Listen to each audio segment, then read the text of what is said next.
I'm calling this meeting to order. Please join us as we say a prayer by Pastor Jim Harp. Good morning.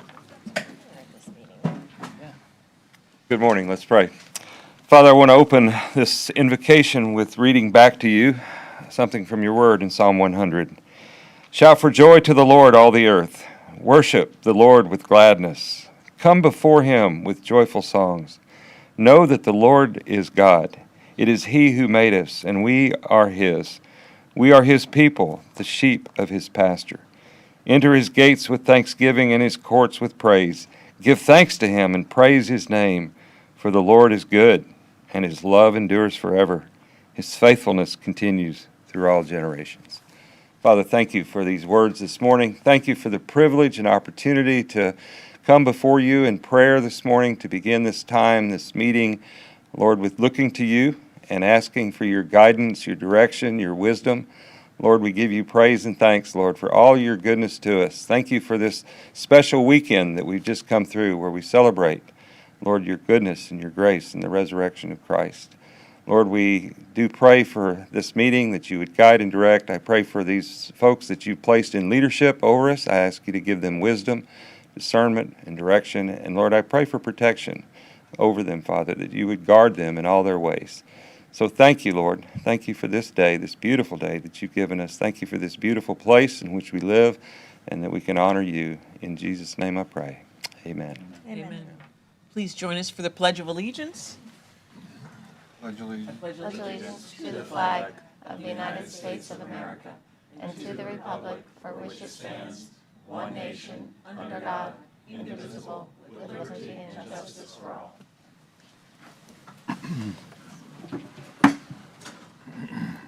Ms. Ortiz, would you like to call roll call, please? Commissioner Eileen Vargas. Commissioner Sarah Hurd. Here. Commissioner Stacey Hetherington. Here. Commissioner J. Blake Capps. Here. Commissioner Edward Campini. Here. Commissioner Christopher Collins. Here. Commissioner Kaya Mayfield. Here. Mayor Carmine DiPaolo. Here. Commissioner Sean Reed. Here. And for the record, Commissioner Vargas joined us. Is there so we have a full quota We of, do have a quorum, yes. is there a motion to approve the agenda? So moved. There's a motion and a second. All those in favor? Aye. Opposed? That motion passes unanimously. Is there a motion to approve the minutes of the MPO board meeting of February 24th, 2025? So moved. Second.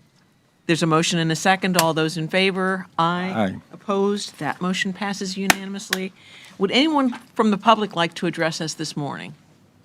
Seeing none, we'll move on to the agenda.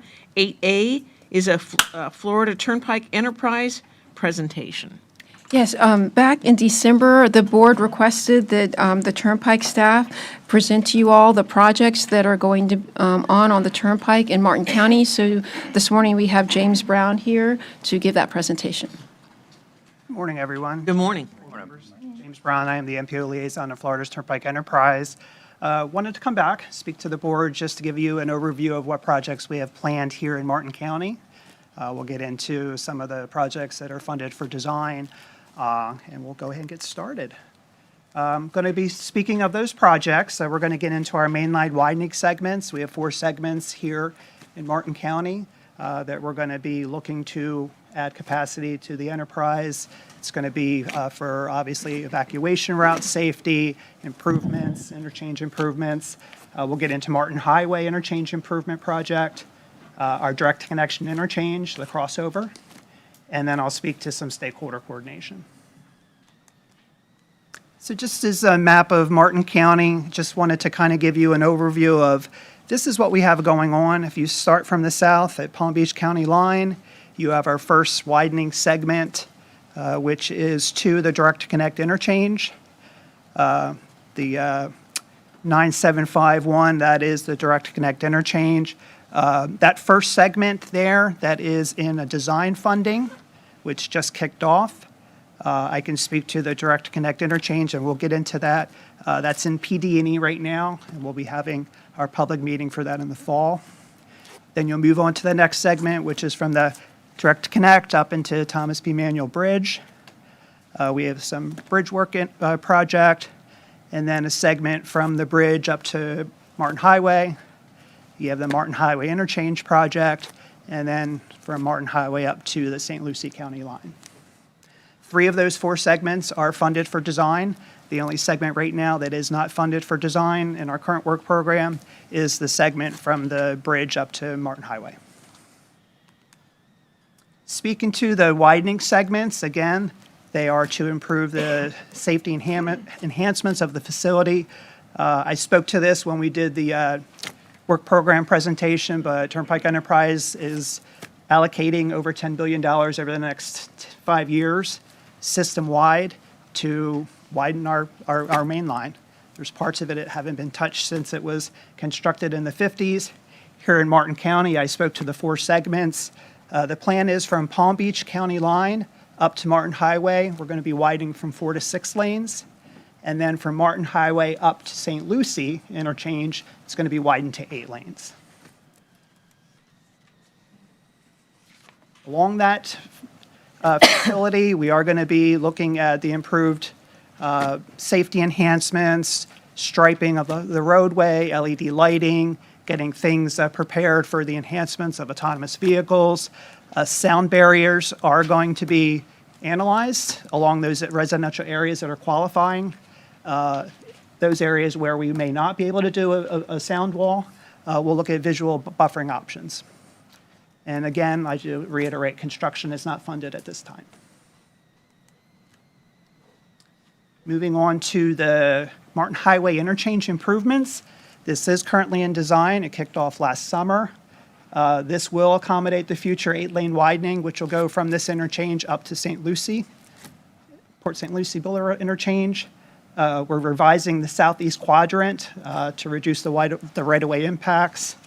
There is no access to Southwest Layton, so that is not part of this. Yes, I wanted to reiterate that. And with regard to the design itself, the northbound off, you can kind of see where it splits. So you'll be able to direct traffic of once you end up at Martin Highway. Those that want to go left can go left more easily. There's going to kind of eliminate a lot of that weaving there. You'll also notice, and it may be hard to see, but we're increasing the turn lanes as part of this design. So you'll have 3 left turn lanes onto Turnpike. Again, you'll see 3 left turn lanes onto the Martin Highway. And no further phases funded at this time other than the design. Direct connection interchange project, we came last fall and spoke to the board with regard to that PD&E study. The alternatives are going to provide the same direct connections. We're looking at presenting the preferred alternative this fall in a public hearing. It will include emergency vehicle access points, which was discussed, and no further phases are funded at this time, although it's constantly being reviewed for opportunities for us to add that into our work program when we can, because there's the need there. Just mentioning the stakeholder engagement, a lot of these projects are designed now. This is when we're really going to start meeting with communities. We'll have continued outreach. We'll meet with your local communities, with Martin County, these presentations to the MPO, and as I've mentioned, the public information meetings that we'll have. And just wanted to provide a safety moment, the move over law. So basically, you want to slow down when you see emergency vehicles.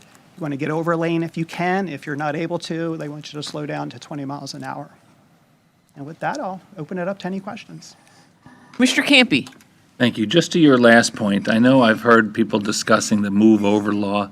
It's not just police or fire trucks. It could be a tow truck. It could Garbage be, trucks, it could be Range Rover, it could be a disabled vehicle. It's Yeah. the gamut of what is going on in that lane you want to get over, yeah. right? I think maybe there's a little more public education involved, because I've argued with people that said, you only have to pull over, you only have to move over for police or fire. And I'm like, no. I mean, first, I get that makes perfect sense to move over for everybody that's potentially in the lane, but people also do 120 miles an hour. Right. And that's the aspect of it. And that's why I included it, is I you appreciate it. can't get over a lane a lot of times, Yeah. so, yep. Commissioner Heatherington.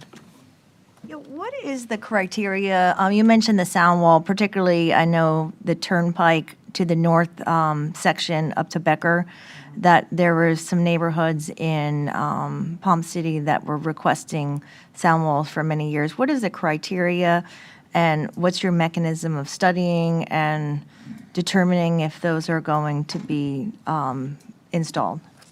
The original PD&E, when that was originally studied for that corridor from Jupiter up to Fort Pierce, for the widening that part of the turnpike, at that time, they had indicated that there were qualifying residential areas that may qualify for potential noise walls. Those were, and I can just mention them, it was Hammock Creek, Highlands Reserve, Coquina Cove Apartments, Copperleaf Homes. Those were designated residential areas that were going to be further studied. That initial PD&E indicated that those were most likely qualify.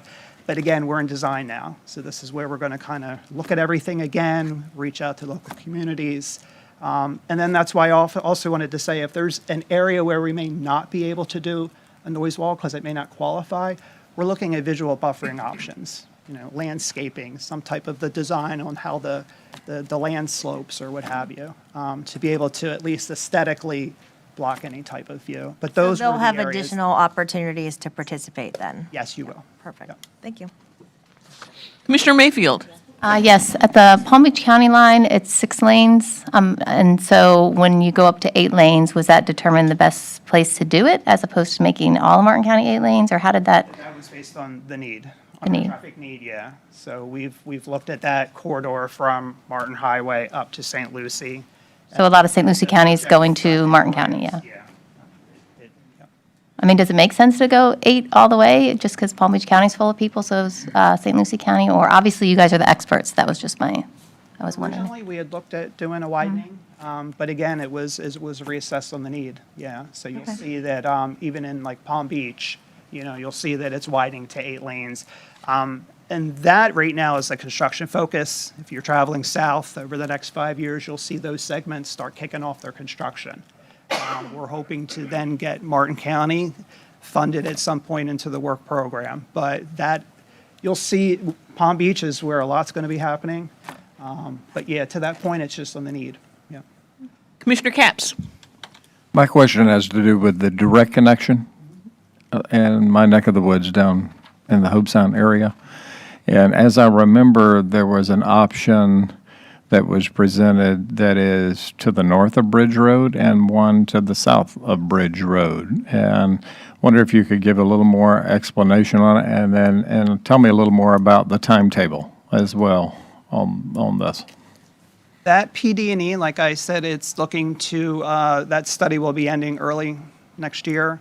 We're going to have our public hearing scheduled in the fall, and at that time, the preferred alternative would be presented, which at this time is looking to what you described, the north of and the south of. I believe we presented to you kind of like a crossover, which it was all kind of like in one area. There's a cost aspect to it. There was a lot less that would have needed to be done to kind of rechange some of the configurations on 995 if we pursued that crossover. From a safety standpoint, from people entering and leaving and the weaving, that just was the preferred alternative. So we're going to be presenting that into the fall. We'll come to the MPO and obviously be presenting that to you as a body. But that's the timeline on that. There is no further funding at this time. But like I said, we're hoping to be able to at least in the foreseeable future have design funded with regard to that, possibly in a future work program. One other question.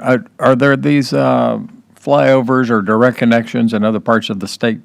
Yes. Yeah, are they pretty popular? I mean, are there a number of them or just a few of them? Or Looking, I mean, the design in and itself, we have a flyover down in Miami-Dade between I-75 and our facility down there. I can speak to, FDOT District 4 and what they're doing with I-95 and the express lane flyovers, yeah. It's just, a lot of it is just from a safety standpoint, too, of moving people over. Thank you. You're welcome. And all of these projects are extremely important, but are any of them prioritized over the others? Good question. We annually do a traffic analysis, our traffic trends, and that's, as a facility, that's as an enterprise, how we determine kind of where we're going to allocate dollars after maintenance and after road upkeep, et cetera.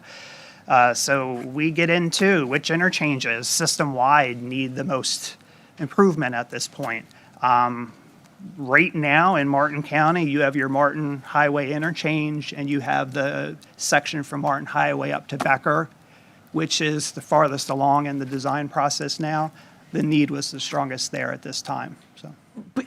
From my armchair exposure is that where the traffic is the absolute worst is I-95 at Indiantown Road. Every time you go through there, you're stuck in a parking lot for half an hour. Yeah. And that falls into part of the widening segment, which will be from PGA up to Indiantown, which would include improvements there with regard to that interchange. But again, our hope is to be able to pull into the work program the next phase for the direct connection. That's going What to kind of alleviate a lot of that. What kind of improvements can be made at that interchange that will improve it? With regard to turning capacity, increasing the amount, have a dual lane that goes, to the right, et cetera. There's opportunities for us to be able to at least increase the capacity that can get through the interchange safely. Any further questions, comments? Thank you very much. Thank you. Thank you. Appreciate it. Yep.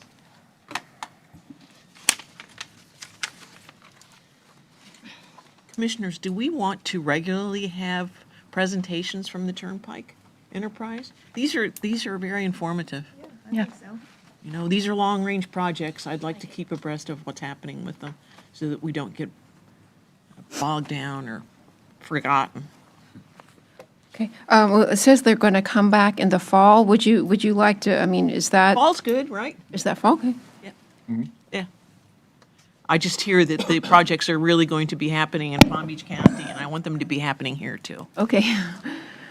We'll take up 8B, which is FDOT US 1 Shared Use Non-Motorized Sun Trail Project from Hobe Sound Wildlife Refuge to Southeast Bridge Road. Okay. Yes, and just to give you kind of a little background on this, I kind of talked a little bit about this at the advisory committee meeting, where the Sun Trail is Florida's portion of the bigger federal initiative, which is called the East Coast Greenway. And that is a shared use path that's 10 to 12 feet wide that runs from Maine all the way down to Key West. That federal initiative has been around quite a few years, probably at least 20 years or so. And but back in probably about 2017 or thereabouts, FDOT developed a program called the Shared Use Non-Motorized, or SUN is the acronym, Sun Trail Program, which was a state program to fund regional trails. And for Martin County, the East Coast Greenway is the trail that's eligible for those funds. And the segment that is going to be presented to you today, this is Damaris Williams with FDOT District 4, is the segment between the Hobe Sound National Wildlife Refuge north to Bridge Road. So with that, I'll turn it over to you, Damaris. Yes, I'm Damaris Williams. So initially, there was a feasibility study that considered the connectivity of the corridor along US 1, whether to have it at east alignment or west alignment.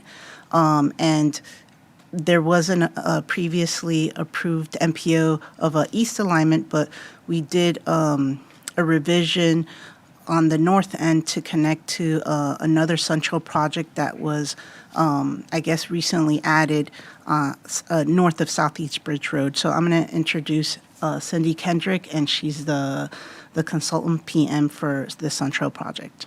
Cindy. Morning. Good morning.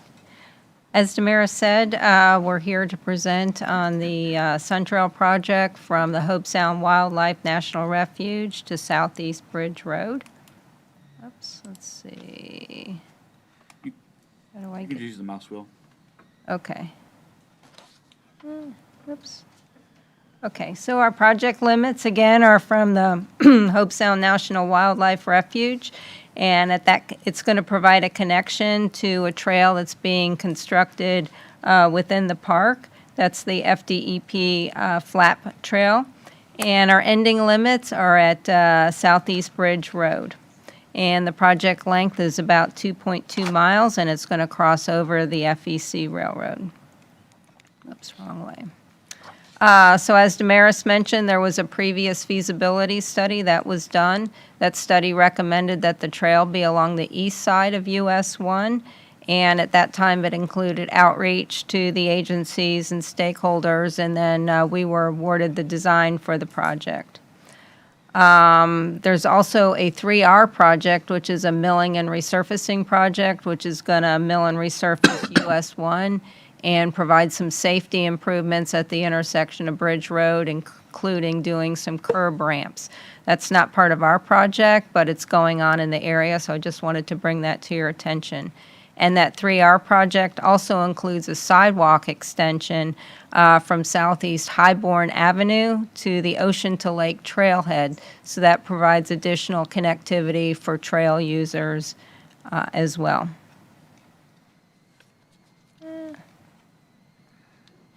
So why are we here? There's a new trail that's being constructed north of Bridge Road, and that's going to be on the west side of US 1. So knowing that the department asked us to look at whether it still made sense to have the trail on the east side of US 1, or maybe it made sense to have it on the west side of US 1. So they asked us to do a high-level evaluation of the east versus west. So we did that, and some of the things that we looked at were providing connections to other parks and trails, connections to neighborhoods, and to increase activity for the trail users, and then other potential impacts, which included drainage and utilities and lighting and other things like that. Having a little trouble with the mouse here. And then as we got into it, we thought, well, maybe it doesn't make sense to do an all east or all west, so we kind of looked at it from a hybrid standpoint, and we broke the project up into 3 separate segments. And these segments were kind of logically selected based on potential crossing locations. So segment 1 is from the Hope Sound Wildlife Refuge to Dixie Highway. Segment 2 is from Dixie to Olympus. And then segment 3 was from Olympus to Bridge Road.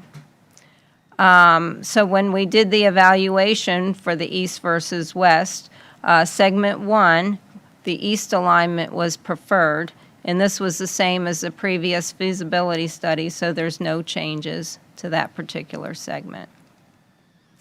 And as I mentioned before, the 3R project will provide a sidewalk connection to the Ocean to Lakes Trailhead on the west side of US 1. So that's separate from our project, but it's important to note.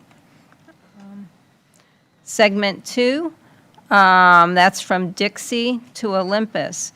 So this section, keeping it on the east side, provided some opportunities, because there's no sidewalk on the east side, to connect some neighborhoods and some other park users on the east side of US 1. So we thought the east side made sense in this segment too.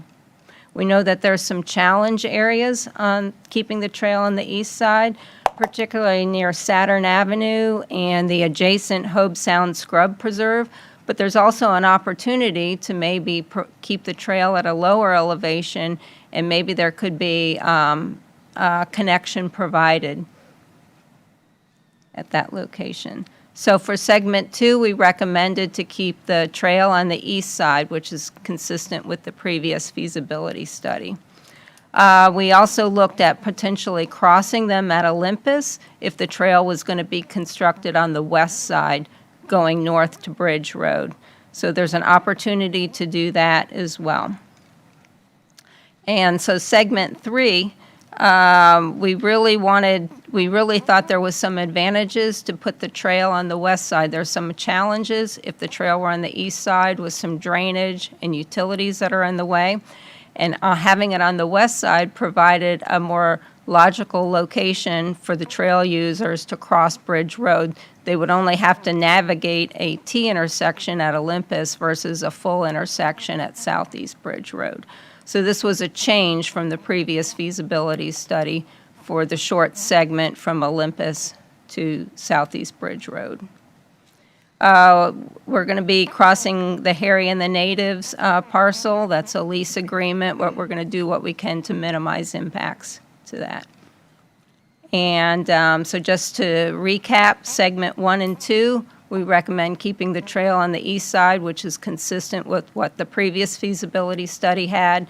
And segment 3, which is from Olympus to Bridge Road, that's where the change is. We recommend to shift that over to the west side and provide a new crossing location for the trail users at Olympus at the signal. So our next step would be to obtain survey and prepare the design plans, and we would continue with our outreach and stakeholder coordination for the project. And that's it. At first blush, this isn't a 40-mile trail, it's a 2.2-mile trail. And how many times are you crossing US 1? One time. It's 4 lanes of traffic, and they're going 65 miles an hour. Okay, yeah, just to give you a background, for this one, it's just one, for this segment, it's just one time. But the segment to the south, that is funded with Federal Lands Access Program grant funds, and that has to access the National Hope Sound Wildlife Refuge, because that was a grant that it was a partnership between the Hope Sound Wildlife Refuge, JD State Park, the county, and the MPO, and part of that. You have to access the national land to be able to get those. Those grants funds were awarded, probably about 14 years ago or so. And then as the consultant mentioned, this segment was originally just going to stay on the east side of the roadway, and then of US 1, and then the segment north of there was originally going to go down Gomez and then come west on Bridge Road to meet that segment. But when we did our feasibility study, the preferred alignment for that northern segment was over on the west side. So that's why it needs to cross over back to the west. And there, the FDOT was looking at the safety aspect of this. Would it be safer for cyclists to cross at the intersection of Bridge Road and US 1, or perhaps Olympus Street and US 1 would be a safer area for those cyclists and pedestrians to cross before they get to that busier intersection that has more vehicles and more conflict areas. So north of Bridge Road, where does the trail go on the west side of US 1? West side of US 1 up to Osprey, and then it crosses over so it can connect to Sea Branch State Park. So when this is all through, someone can park their car at Sea Branch and ride their bike on a trail all the way to JD State Park. Commissioner Capps. Yes, instead of thinking of it in terms of segments, I'm just trying to imagine myself on a bicycle, and I'm coming out of Tequesta, and right now there's a nice big wide sidewalk that comes up the west side of US 1 up to the entrance of JD Park that's already built. Mm-hmm. So you're on the west side and you're coming north, and then there's going to be a little piece of sidewalk between the entrance to JD up to the Hobe Sound National Wildlife Refuge that will continue on the west side. Is that right? It'll go through the park. Oh, that's where Through the state park. Okay, so where the sidewalk terminates now, it will turn west into the park. To the park. On the main road that goes into the park, which I think is called Park Drive. Correct. And it'll go down to the railroad tracks in the park, and then turn north and run up what has been called the Old Dixie Highway, the old dilapidated road that runs along the railroad tracks in the park.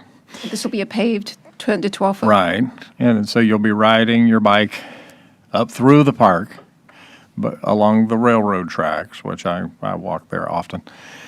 And then it pops back out at like the overpass area, Where the- right there where Dixie, Where the tower, no, so further south where the tower used to be, I think. oh, the Loran Tower. Yes. Right, right. Okay, so it pops out there, and then it crosses the highway. Right. All right, so to Commissioner Hurd's point,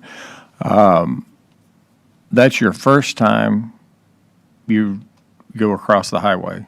And you jump over to the east at Hobe Sound National Wildlife Refuge, and then you go a ways up to, you're going to go all the way up to Olympus Street along the east side,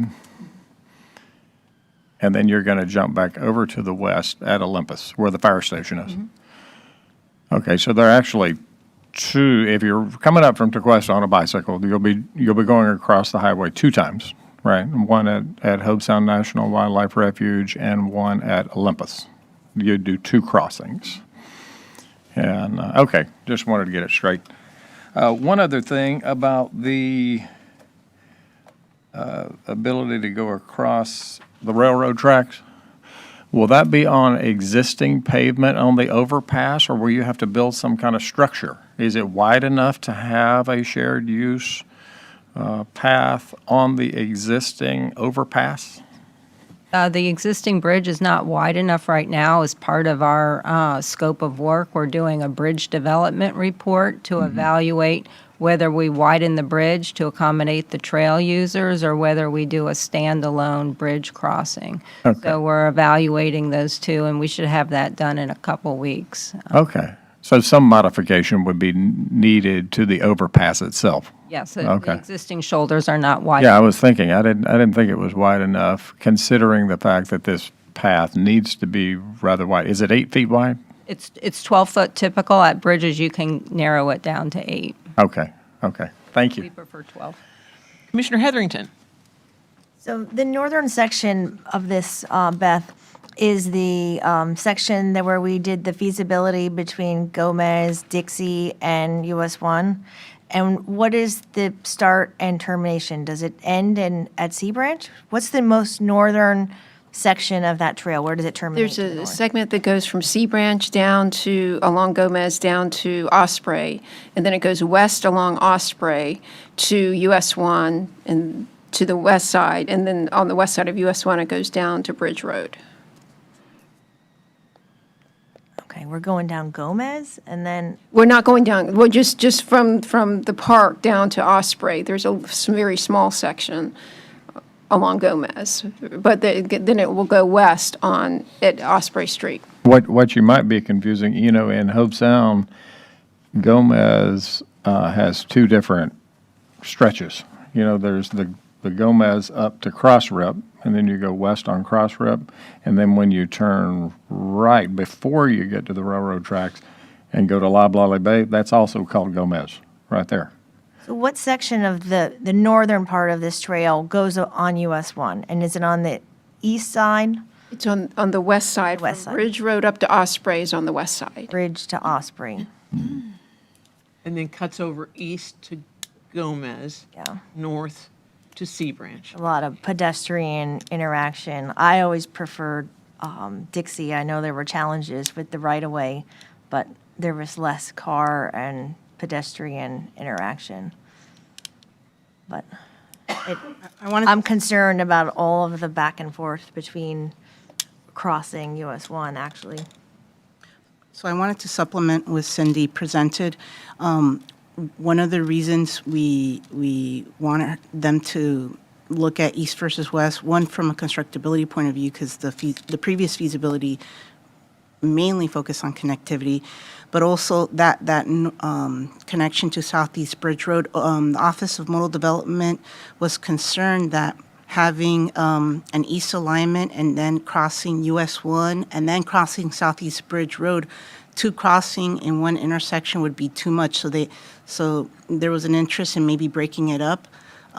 First, should the alignment be on the west side, so it's only Southeast Bridge Road crossing, but as Cindy presented, there's a preference for the east, but crossing them at Olympus, then it's just one crossing, there's already an existing signal there, and then a separate crossing on Southeast Bridge Road. So separating the two, because potentially you could just have one all in Southeast Bridge Road, it would be, safer for the riders or the users of that trail. So anyways, we're here to present, why the new change from east to west would provide better connection to what continues on the west side, north of Southeast Bridge Road, and also separating the potential connection of US 1 by simplifying it. But yeah, I see what you guys are concerned. There's kind of multiple. When you look at the big picture, bird's eye view of the three segments, that it seems like it's a total of three segments. That there's multiple crossings. Yeah, and speaking of that kind of thing, I want to share with you some conversation that the advisory committee had. Could you scroll back down to the close-up of where it crosses Olympus? Speaking of having more than one crossing, one conflict area. There. The advisory committee talked about having that crossing. It's north of Olympus, and that's a fire station over on the southeast side, and they thought it might be better to have the crossing before you got to Olympus, and so that way there'd be one less conflict area. You would cross over, thank you, you would cross over south of Olympus over to the west side, and then there's not a street on that side, and then you would continue west up to Bridge Road. Whereas now, the fire trucks are going to be coming out of that fire station. Now, this drawing has it, crossing Olympus Street and then crossing US 1. So that was just a conversation that and recommendation that the advisory committee had, was to have that crossing south of Olympus. So I just wanted to share that with But you. there's a light at Olympus, and there aren't lights either north or south of there. When I say it would still be at that same intersection, it would just be the crossing would just be before you get to the road instead of right before you get to the right. So it would still be at that same intersection, but just the crosswalk or crossing area would be just south of there. I mean, it's up, I mean, that's just, I wanted to share with you, that was the conversation that the advisory committee had. Commissioner Capps.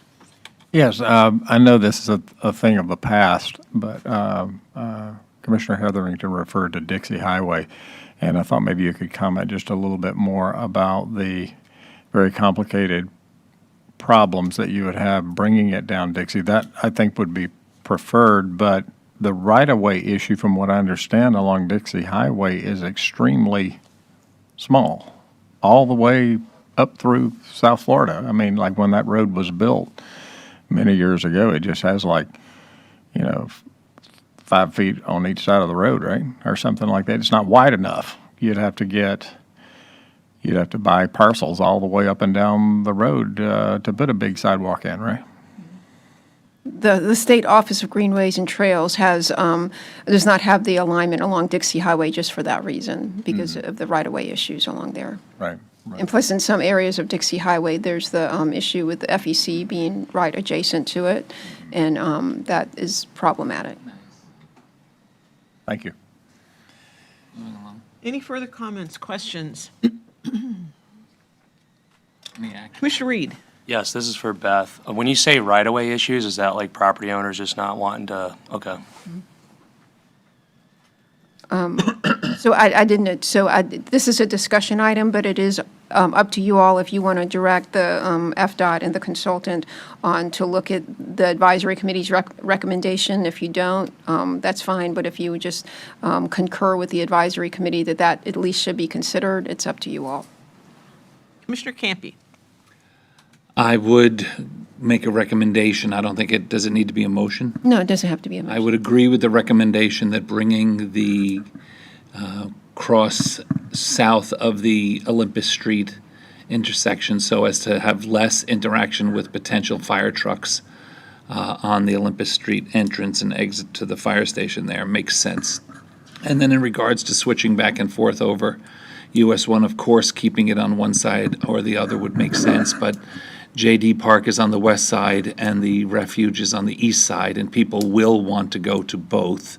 So you have no choice but to cross the road. And I think the work that you've done, obviously studying it for hours and hours and hours, should take precedent over those of us that are up here looking at it briefly. Thank you.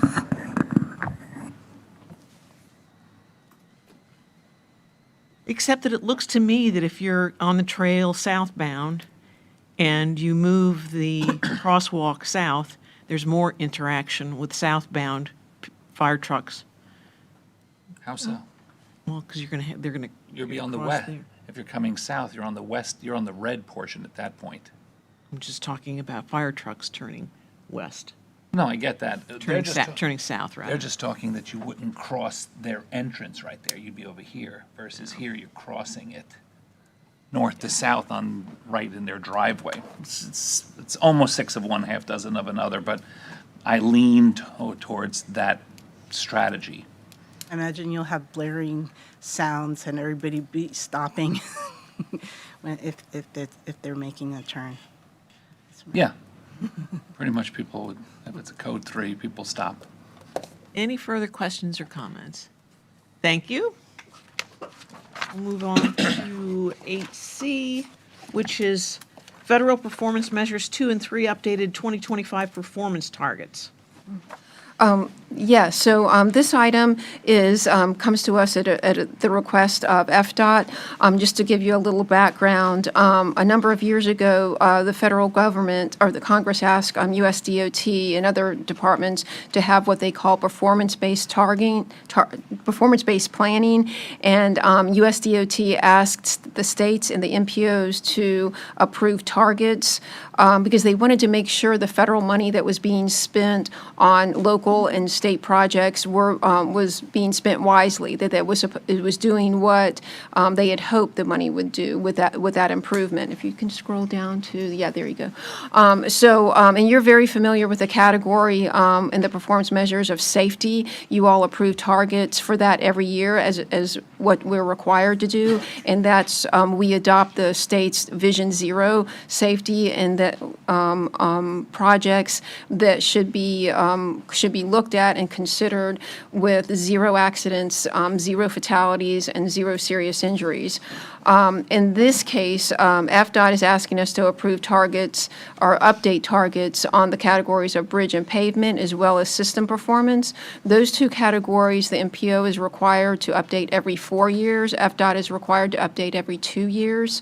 And so in this particular case, FDOT is looking at kind of the midpoint of when they looked at their data, and they're realizing that the targets that were approved 2 years ago when the MPO approved them the goals are actually better than what we actually approved. So they're asking the MPO to update those targets. If you look at the middle section, those are the middle section down here. Let me back up. The section on the left, those are the targets that are set by federal highway, or those are performance measures set by federal highway.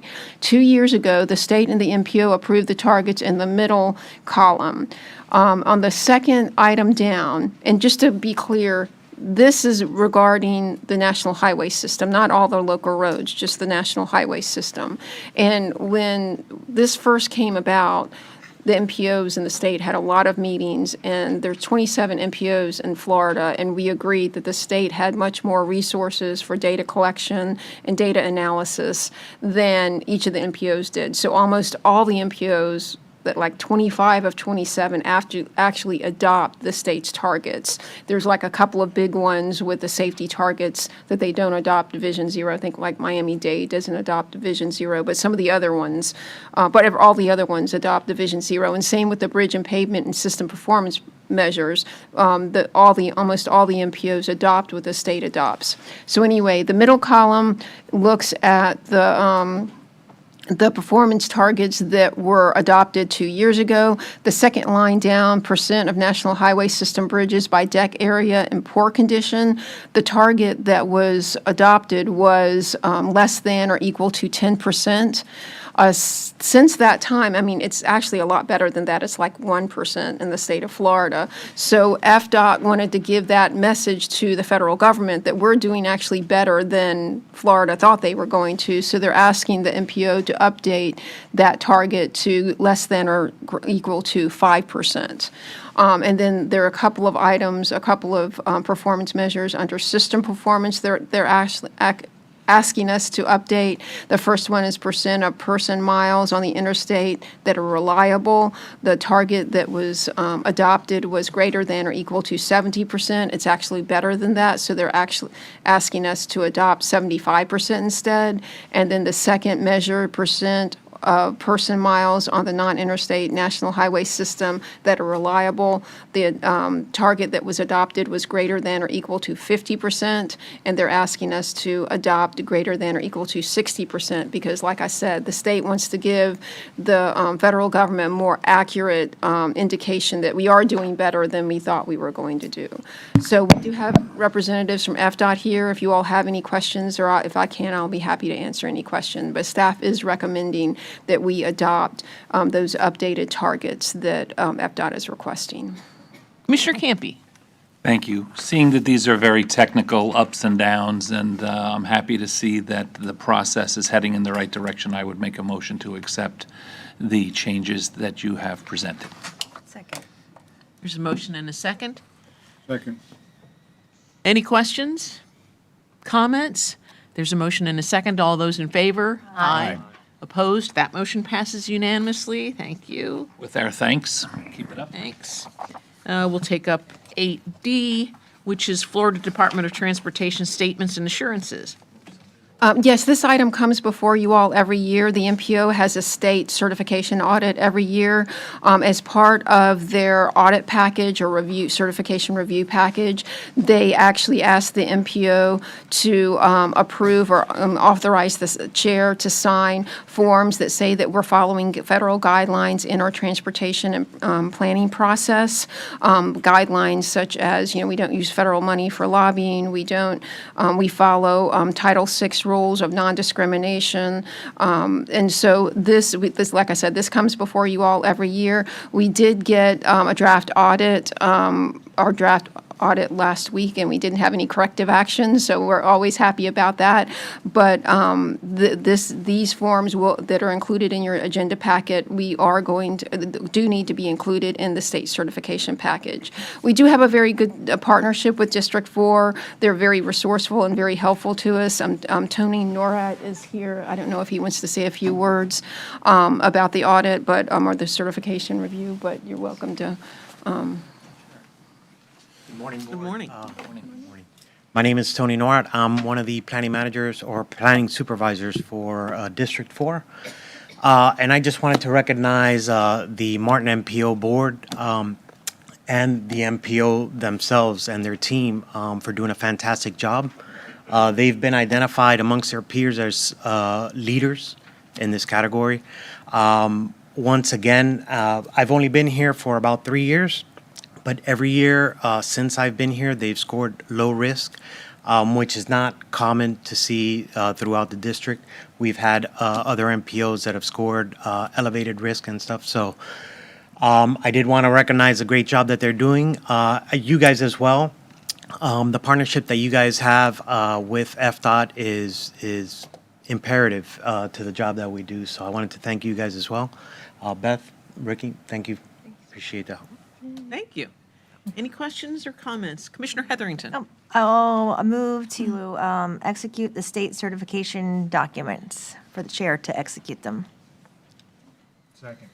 There's a motion and a second. Is there any public comment? Any commissioner comments? There's a motion and a second. All those in favor? Aye. Opposed? That motion passes unanimously. And we will move on to 8E, which is a County Route 713 Southwest High Meadow Avenue Project Development and Environment Study Update. Yes, this is for the High Meadow Avenue widening project, and it's their PD. They are currently FDOT is currently in the PD&E public involvement part of that project, and Damaris, and once again, Williams is the project manager for that project as well, and she is here with a consultant to talk a little bit about that project. Yeah, I have quite a few Martin County projects. We like to hear. So yeah, we're approaching where we'll be doing a public hearing in May, mid-May. So we're here to present what we're more or less presenting to the public hearing. Paul Carvalho's with Metric Engineering, who's presenting on the study.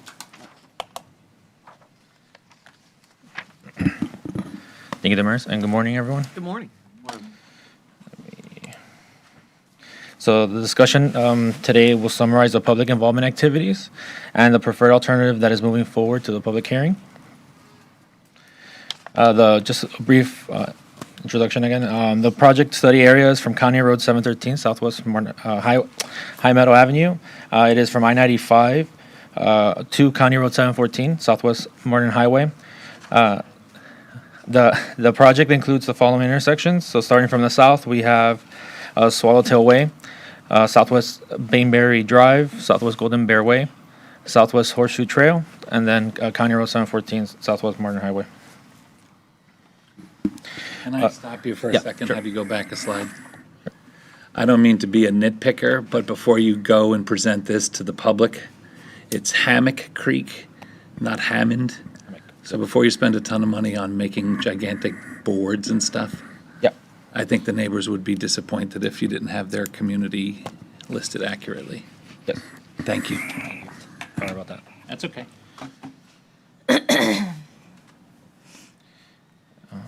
Okay, so a PD&E study was recently completed near the project corridor along the turnpike, resulting in widening and improvements to the interchange at Southwest Martin Highway. Southwest Martin Highway, west of the turnpike interchange is State Road 714, and east of the interchange is County Road 714. The interchange at Turnpike and Southwest and State Road 714 is currently in design. That started in 2024. And then in addition to State Road 714 was widened just west of the Turnpike interchange and is substantially completed. There are various properties on the northern segment of County Road 713 Southwest High Meadow. These properties have a high potential for future development, and some are being reviewed for approval while others are under construction. The purpose of this project is to improve capacity for local and regional travel, freight movement, and emergency evacuation, enhance economic development in Martin County. The need for the project includes a capacity transportation demand and social demand economic development. The project's objective is to improve roadway capacity by addressing existing and projected traffic demand, improve safety throughout the corridor, and enhance pedestrian and bicyclist accommodations. The study team has conducted 6 local government and agency coordination meetings that provided updates on the project development. A virtual public kickoff meeting was held on February 13, 2024, with 38 attendees, and in person on February 15, 2024, with 28 attendees.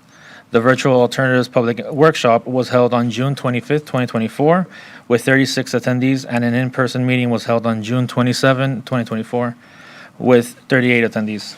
For both meetings, there has been various comments received regarding the traffic noise, construction impacts, and safety concerns. In addition, we received support from the Martin County MPO Policy Board on June 17th regarding the 45 miles per hour typical section, as well as the signalized intersection alternative for County Road 714.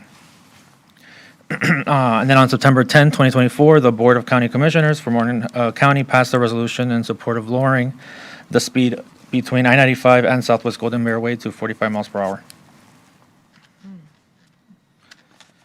The project corridor has been divided into 2 segments. So segment 1 is from the Begin project to Southwest Golden Bear Way. This segment is more residential with entrances to the residential communities, and it borders the turnpike on the west. Segment 2 is from Golden Bear Way to Southwest Martin Highway.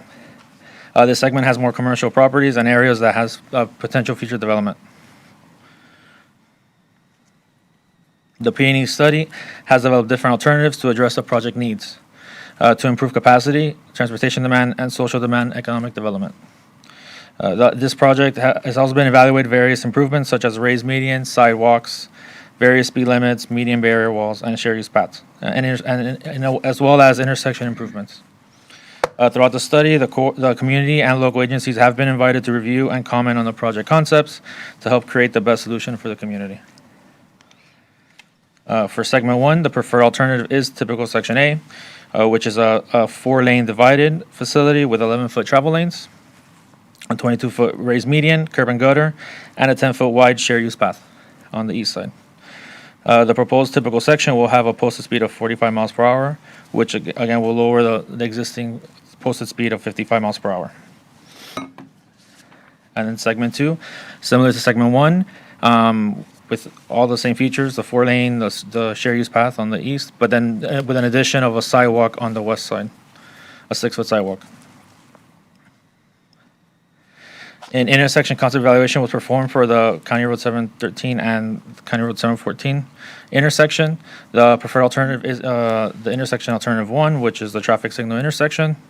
So in addition to the widening of County Road 713, Southwest High Meadow, there are some additional improvements which include an additional eastbound and westbound through lane through the intersection of Southwest Martin Highway, and an additional left turn lanes will be provided for all movements at the intersection.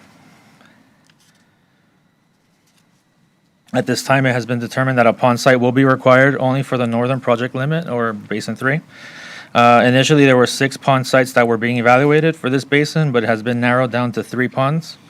The preferred pond site will be finalized during the design phase of this project.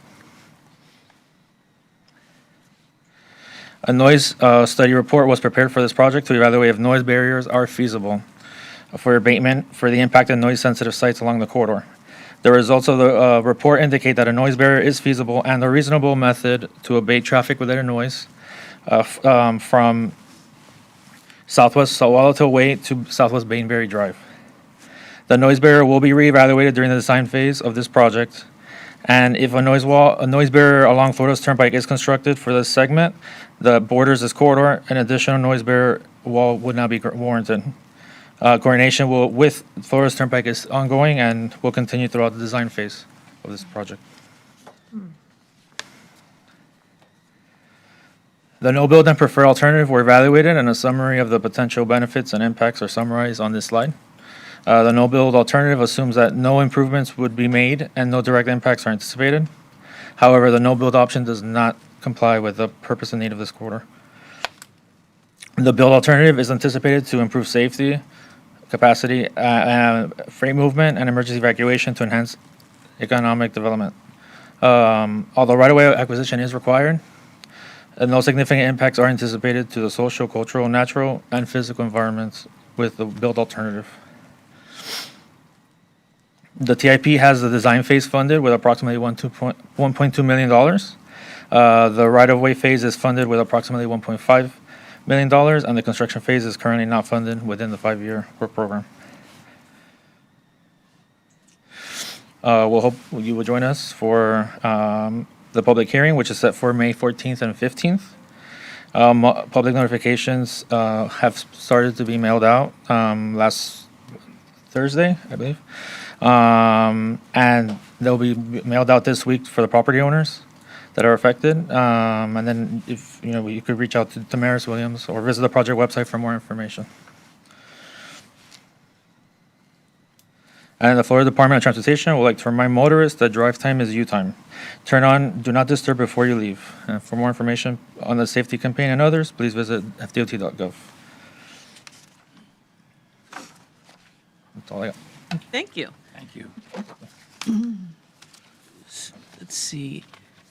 Yeah, Ms. Beltran. Yeah, I just wanted to just mention something that once again, that the advisory committees, we had a joint advisory committee on April 7th last week, so a couple weeks ago. So I just wanted to mention some of the conversation they had about this project. They liked this project. They concurred with it. Back on slide 13, they did ask FDOT if it were feasible, if they could consider maybe the ponds.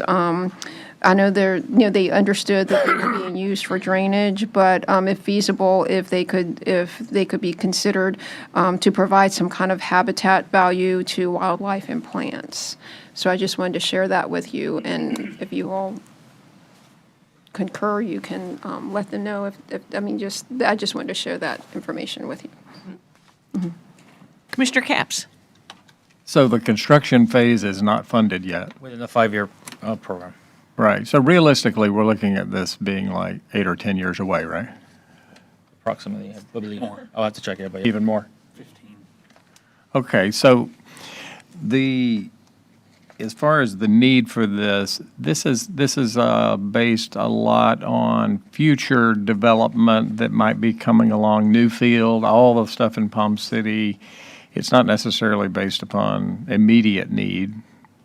Correct, yeah. When we do our studies, we look at 20, 50 years to analyze the roadway capacity and the operational movements for the intersection. And the projects that are ongoing. Right, 'cause my sense is that road is not like really incredibly busy at the moment. I'd like to hear from the district commissioner on that, Commissioner Campy. He'll probably tell me otherwise. Commissioner Mayfield. Yes, I just wanted to say that I concur with the Joint Advisory Committee about putting in the wildlife with the pond areas, the thing you just mentioned. That was it. Commissioner Campy. 2 points. One, obviously, if we're building lakes or ponds and they have the ability to enhance any type of wildlife habitat, that should be our rule for every pond and lake that anyone does. Why wouldn't you versus just making it barren? And we've done very well with that here in Martin. Secondly, High Meadows is one of the main ways of getting into northern Martin County. Stewart, Sewell's Point, Hutchinson Island, there, it's the last exit. You have 95, that's way out on Martin Highway, but that's 6 miles further west. So a lot of people, if you're riding on 95 to get to Jensen per se, or Hutchinson Island or Sewell's Point, you get off at that exit and then you ride High Meadow. So it happens to be a very busy road. And remember, and those of you that are new to this, it took me quite a while to realize we're speaking about these projects like they're going to get started in the next 6 months. You have to, in your mind, especially on the MPO, start realizing that you're focusing on things that are going to happen 10 to 15 years from now. So you can't use your collective thought process of, hey, I don't know if it's really, it takes, like, I guess the people that are sitting in the audience that work for these organizations or are consultants for FDOT or the Turnpike, they think in decades where we think in months. And so, yes, this is important. We've been working on it for a while, and the development of projects, we're going to get to a point, unless you're heading west, and again, I'm talking 10 to 15 years from now, majority of us, Commissioner Hurd will still be here, but the rest of us will probably have moved past and do something else. That being said, I think it is an important project, and I appreciate that they've been at it. We've been talking about it, Ms. Beltran, for how long? 5, 6, 7 years already? Been a priority. Yeah, it's just one of these things that you have to just understand that we are planning well into the future. They're going to deal with property owners that won't even be part of this by the time it actually happens. And that segment 2, closer to Martin Highway and High Meadows there, is in movement right now. It doesn't really show it here where it says for sale in Palm Pike. You see the Palm Pike crossing. That's where right there. There's some activity happening. Oh, High Meadow Medical Office. Yeah, see, that doesn't exist yet. You flashed forward into the future. I didn't even know it was going to be called High Meadows Medical Offices. Is there an application? I don't know if it's an application, but there's something going on over there. To me, it looks like a sliver, but there's obviously enough to put something there. So the road is changing. This will be an important facet for that. That's why the Turnpike interchange conversation earlier and this. For northern Martin County, like I mentioned, this is how you get off these major roads into Martin County, especially with the Turnpike, considering what a lot of people do here is, just like they do on Indiantown Road, people travel south on the Turnpike, and then they get off here, and then they travel for a short distance on Martin Highway, and then they make the right to get onto free 95. That's what's interesting about the transition or the crossover at Bridge in the future, because that will eliminate a lot of people that are getting off, and trucks get off here. That's why there's a small section of sound wall between High Meadow and Martin Downs Boulevard on the north side of Martin Highway, between High Meadow and the Turnpike, if you will, because there's a tremendous amount of trucks that get off the Turnpike and get on 95 there. So that little segment of High Meadow is important, as well as the fact, the last thing I'll say is a lot of people that are coming from Becker and all of the crazy development that's going on in Port St. Lucie, they ride on Murphy down the northern portion that's not shown in this project, down the northern portion of High Meadow, cross over Martin Highway, and go to 95 that way as well. So there's a lot of vehicular traffic that comes out of Port St. Lucie through Palm City there. So I'm appreciative that you're doing it. I just wish it was going to be done sooner. Is there a hotel project in Palm Pike Crossing? No. Commissioner Heatherington? I concur with the habitat for the ponds, but those 3 ponds you have identified, that's private property. You're in the acquisition stage. Have you acquired that property? So right now, we just finished our pond siting process to kind of obtain the parcels that we are recommending to move forward with. We've been working a lot with the county because of the South Florida Water Management District, because there was some permits done in the 90s, and there was some, like, how it was written, it was slightly different. So we've been coordinating, we files regarding those first basins. So, like, this is all changing and evolving. So right now at this phase, we are submitting for the title searches for these parcels, just to see the next phase moving forward, to help us select the ponds. So that may change as you go through the acquisition stage. And then secondly, the one segment is 55 miles an hour still, and then from Hammock Creek to 95 is 45? Correct. What was the, It's from here. This first segment was 55 miles per hour, and then the segment 2 is 45. So it's still, from Hammock Creek to 714 is 45? yes. And then the other stretch is 55? It all used to be It 55. used, yeah. The reason it stayed 55 south of Hammock Creek is that there's nothing there. There's no way to enter or exit. It's just a straight shot to 95. People do 80 anyway, so you can call it whatever you want. But we've also had a tremendous amount of, not a tremendous, sadly, even one, we've had several fatalities along that stretch. I think everybody was happy that they changed the segment 2 to 45. Probably should put some kind of transition, and maybe there is something already there that says we're going from 45 to 55 or vice versa. Yeah, okay. Okay, thank you. Commissioner Capps? What if you could comment about the effectiveness of noise barrier walls? And I'm curious about how close can you get to someone's property line with one of those as well? I'm where's the slide? So ideally, the noise wall, the closer it is to the actual noise, where the traffic, it benefits more the residents. As well as the closer you are to the wall, it basically just benefits the first row of houses. After that, the noise kind of dissipates and it just kind of, spreads out. In terms of the closeness of the property, I'm not exactly sure the specific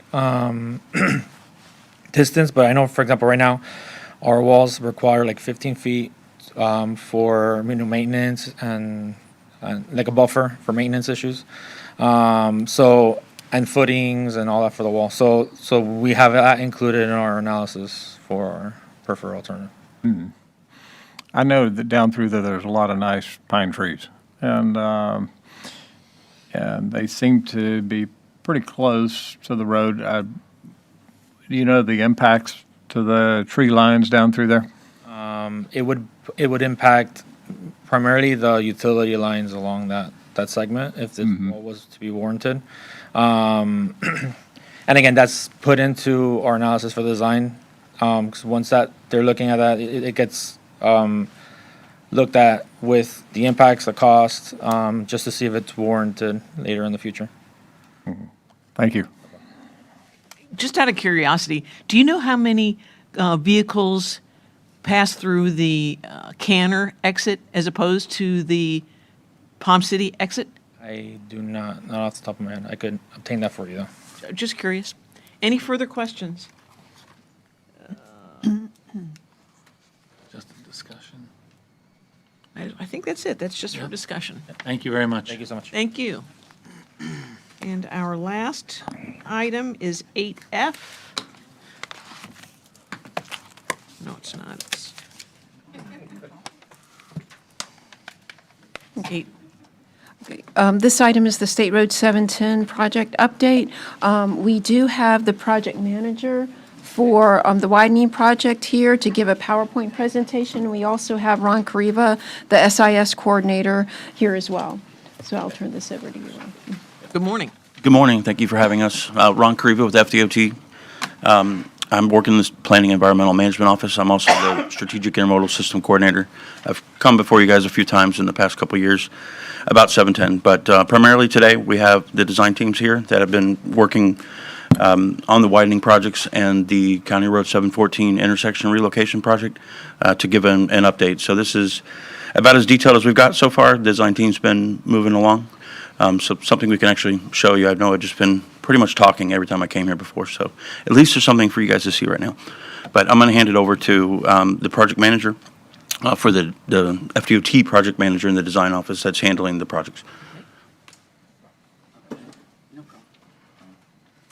Yeah, hello everyone. back. My name's Rob Lopez. Excuse me. Sorry. Hello everyone. My name's Rob Lopez. I'm the DOT project manager for the State Road 710 widening project that's taking place. And as Ron mentioned, I'm just here to kind of give you a little bit update on the status of each segment, where it's at. So next slide, please. Kind of just the agenda. What we want to go over with you today is just kind of like high level discussion, just to let you know kind of the effort that's taking place and what we still need to do to try to make this this project happen.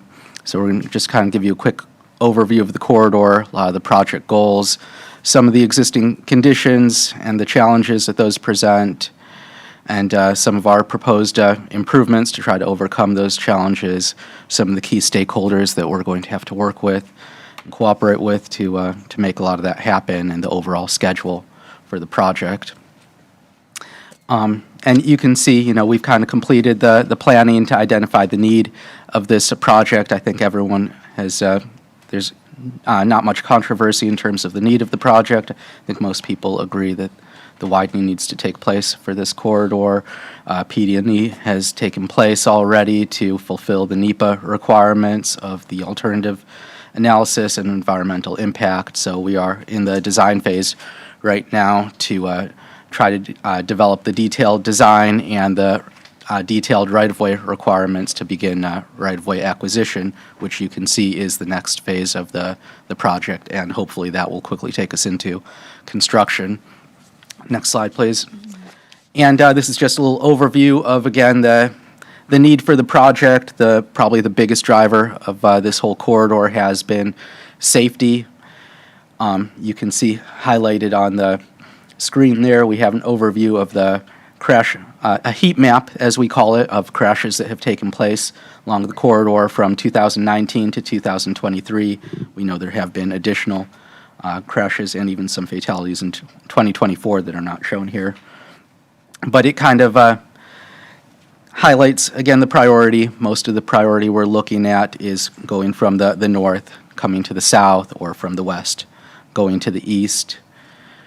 But in addition to safety, you can also see the current traffic volumes are also starting to exceed a threshold. While it has not exceeded capacity, it's starting to exceed what people consider is normal operating condition for a rural area, which, as you can see on the screen there, a level of service C or better is usually our target for a rural area, such as this segment of State Road 710. when you get into more urban areas closer to the city of Stewart, that's where we try to target a little bit higher level of traffic volume of level of service D and greater. Do you have any idea what's driving the increases in truck traffic? It's going from 8 to 18%? What's driving it, I can't say for sure. Ron, do you think you could? Okay, it's just more, my name is Godfrey Lamte, one of the consultant project managers. It's more of a range. This is just showing along the corridor, it's the truck traffic varies from 8 to 18%. Okay. So it's not more of an increase in the truck traffic, it's just a range that is showing. I guess, it's usually like the 18%, 18% is obviously where the volumes are a little bit lower, basically, overall, because the truck traffic is probably more uniform throughout the corridor, the way he mentioned it. But there's obviously closer to Indiantown is probably where the car volume increases slightly, and that's probably where you get the lower percentage, and the higher percentage is where the passenger car volume kind of goes down. Next slide, please.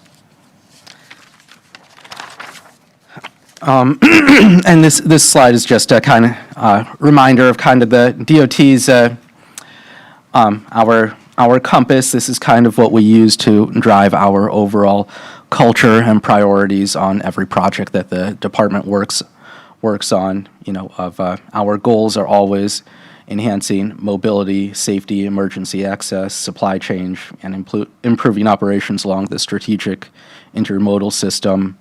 You can kind of see on the compass there some of those main goals we have highlighted: safety, resiliency, supply chain, and the center of everything we do is communities. That is our main customer and what we are trying to achieve throughout the state of Florida.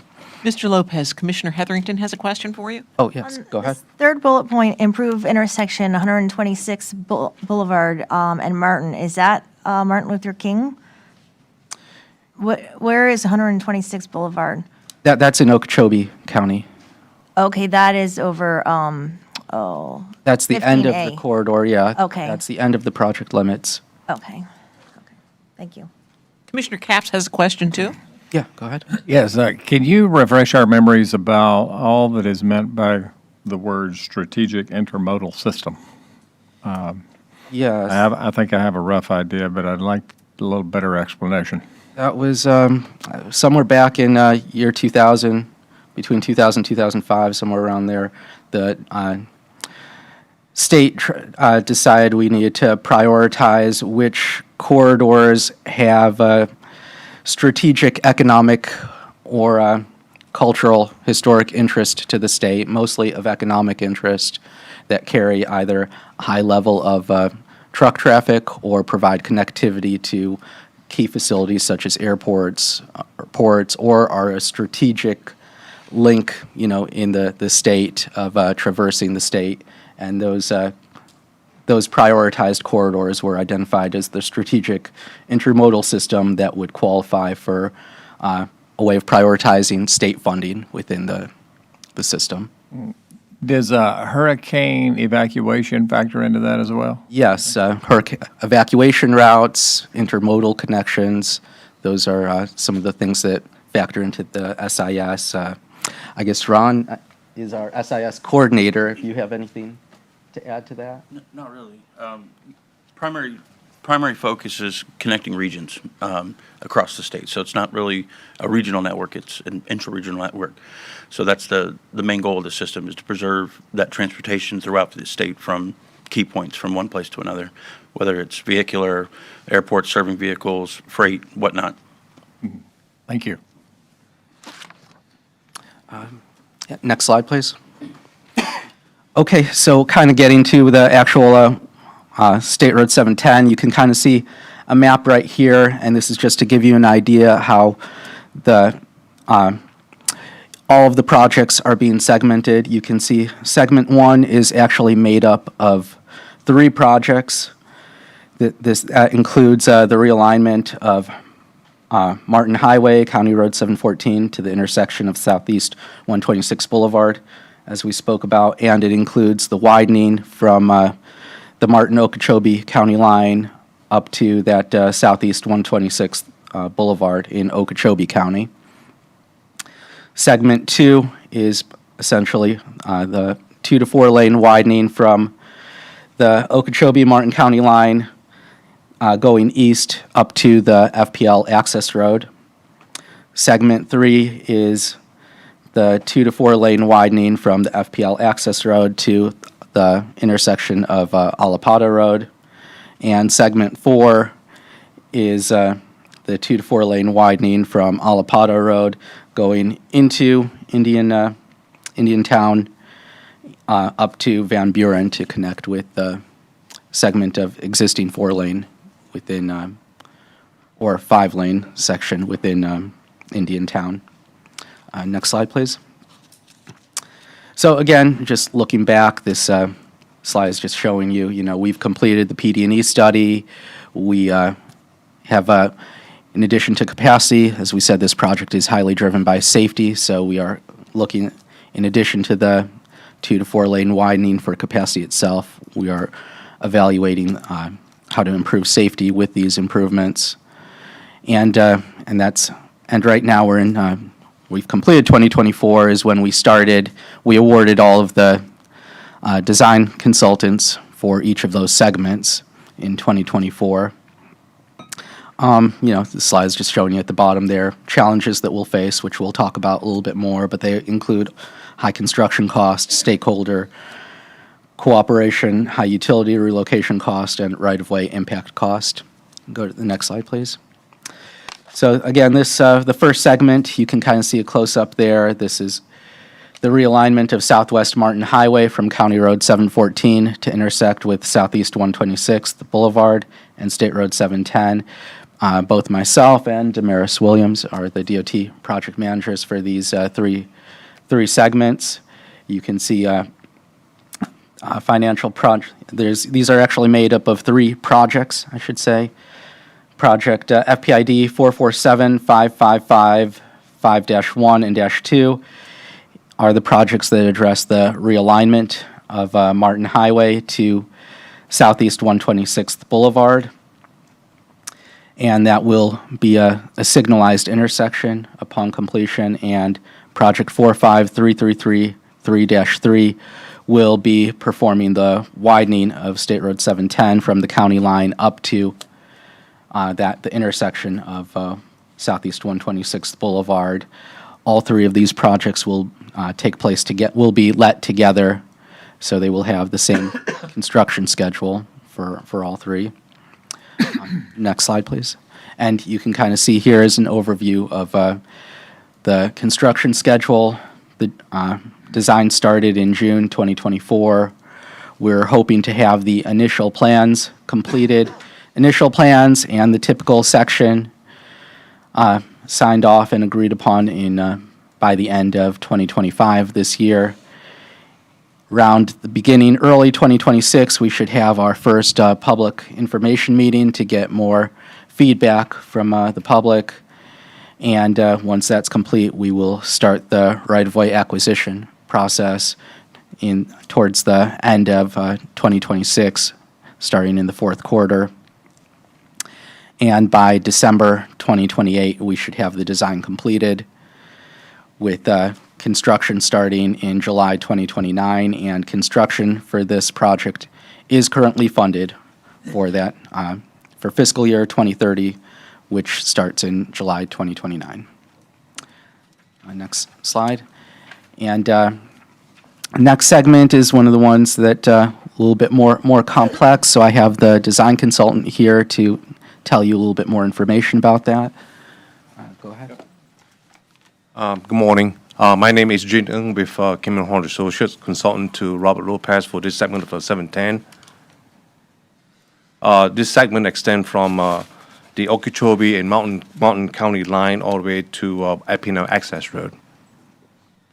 So today, 710 is a two-lane, two-way roadway with occasion passing lane.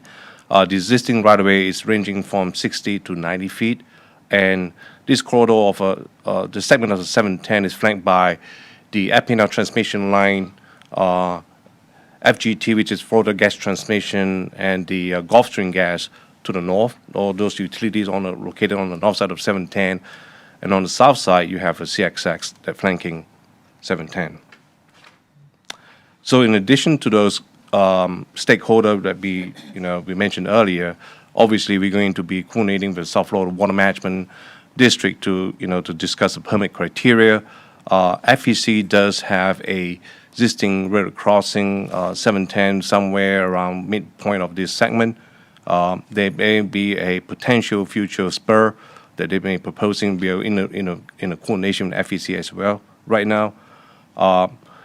And also, we'll be coordinating with Martin County to talk about the construction and maintenance agreement. So what you see on the screen over here is a 3D rendering of what they proposed, the PD&E preferred alternative. It was based upon a 2011 PD&E that was completed back in those days.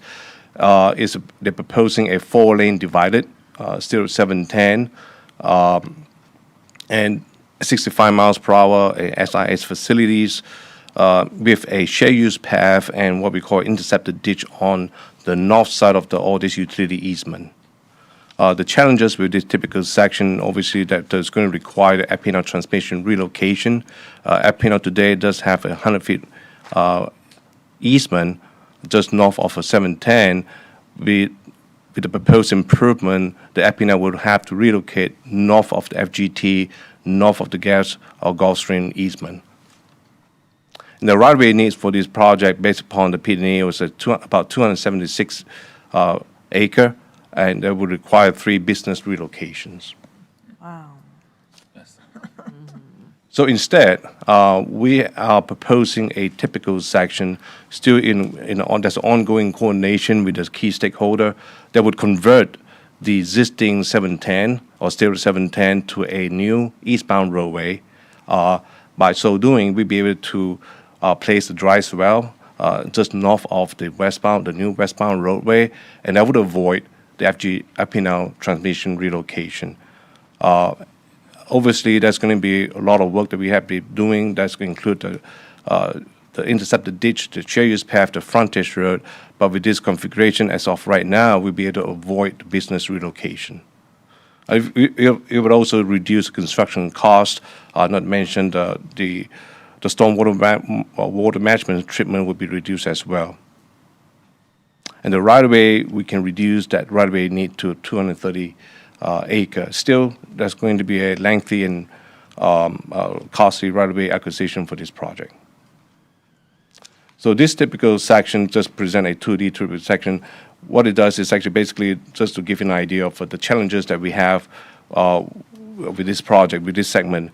Obviously, there's going to be a lot of stakeholder coordination that's taking place and being we have already met with FEC, CXX, South Florida Water Management, and we'll be coordinating with Martin County to talk to them about the potential construction maintenance agreement to take over to maintain the intercepted ditch, the share use path, and potentially the frontage road. As Rob mentioned earlier, the construction cost is right now, as of department in the long range estimate is about $128 million for this segment.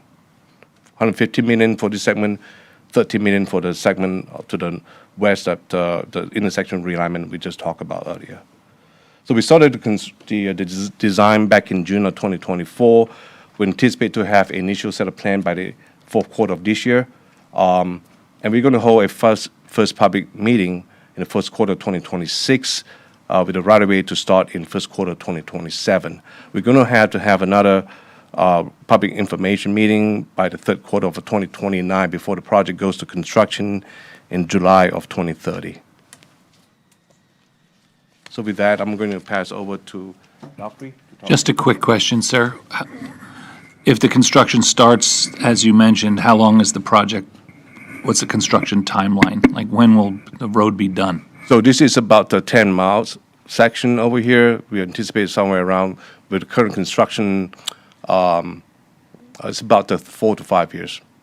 Keep that in mind. Yep. Thank you, Jane. My name is Godfrey Lamte, Consultant Project Manager with Gola Associates. So the segment I'll be talking about is the segment that goes from the FPL access road to Alapata. This project is approximately about 5.2 miles and is also doing the same thing, widening from the existing 2-lane section to a 4-lane divided section. This year also shows the typical section, that is the PD&E that was originally, identified for this corridor. As you can see, one of the key things that they had is that they were reconstructing both of the lanes, that is the existing eastbound lanes, as well as the constructing a new set of lanes for the westbound. This actually had a very big right-of-way footprint, similar to what Jen mentioned, about 88 feet to 162 feet in terms of additional right-of-way that you would need.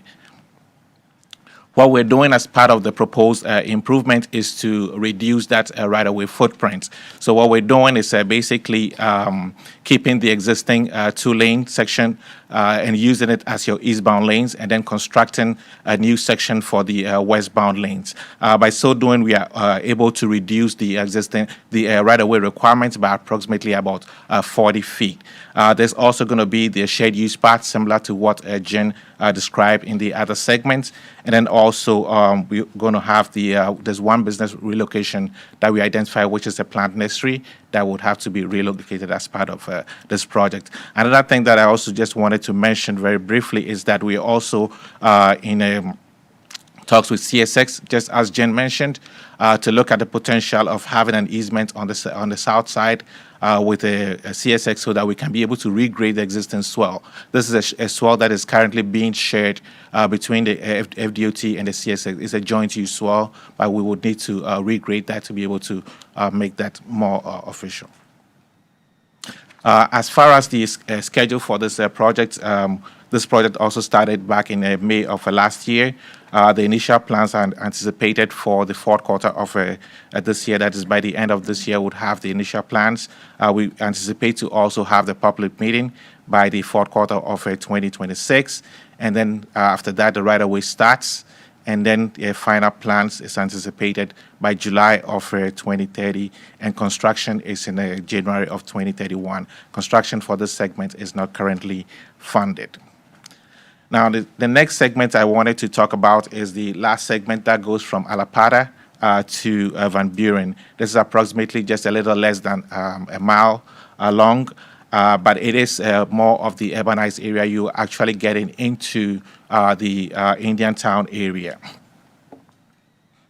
So this is the proposed typical section we have for this segment. This is actually going to be an urban section with curb and gutter on both sides, separated by a 22-foot median.